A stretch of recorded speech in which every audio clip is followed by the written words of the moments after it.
অজুর প্র্যাকটিক্যাল একেবারে ধীরস্থিতিতে আস্তে ধীরে সুন্দরভাবে অজু কীভাবে করতে হয় সহি শুদ্ধ হয় ঠিক ওইভাবে আমরা দেখাবো।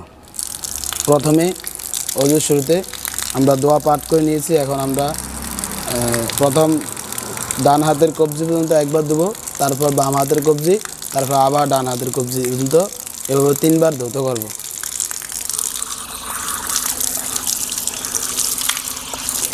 আর মাঝখানে যে দোয়াটা এলো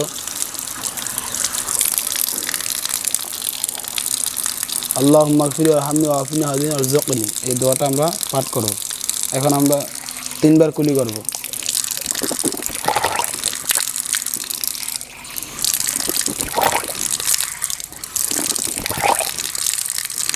গড়গড় সে 3 বার কুলি করব। এবার নাকে 3 বার পানি দিব।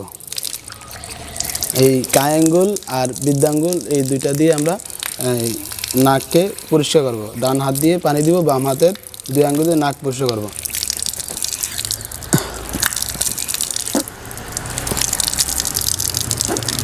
এবার সমস্ত মুখ 3 বার ধৌত করব। এই চুলের গোড়া থেকে নিয়ে একেবারে এই দাড়ির যে থুতনি মুখের নিচে থুতনি পর্যন্ত, আর এই কানের গোড়া থেকে নিয়ে এই কান পর্যন্ত ভালো করে আমরা ধৌত করব। আর দোয়াটা হলো আল্লাহুম্মা গফিরলি ওয়ারহামনি ওয়ারযুকনি।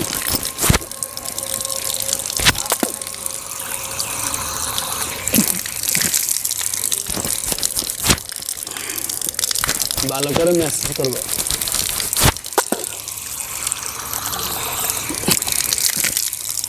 আমার দাড়ির গোড়াতে পানি ঢুকতে হবে, কোনো জায়গা শুকনো থাকা যাবে না। এবার ডান হাতের কনিসহ 3 বার এভাবে পানি দিয়ে ভালো করে আবার আবার আবার আল্লাহুম্মা গফিরলি ওয়ারহামনি ওয়ারযুকনি। আবার বাম হাতের কনিসহ 3 বার গফিরলি আল্লাহুম্মা গফিরলি।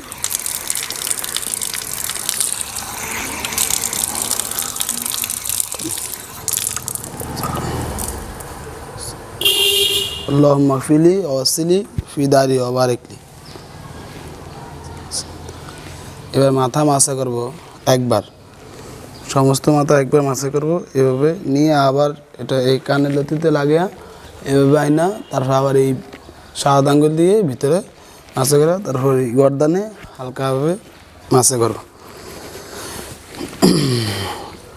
তারপর ডান পাও 3 বার এভাবে খিলাল করব, পায়ের আঙ্গুলি খিলাল করব। এটা খিলাল করা সুন্নত।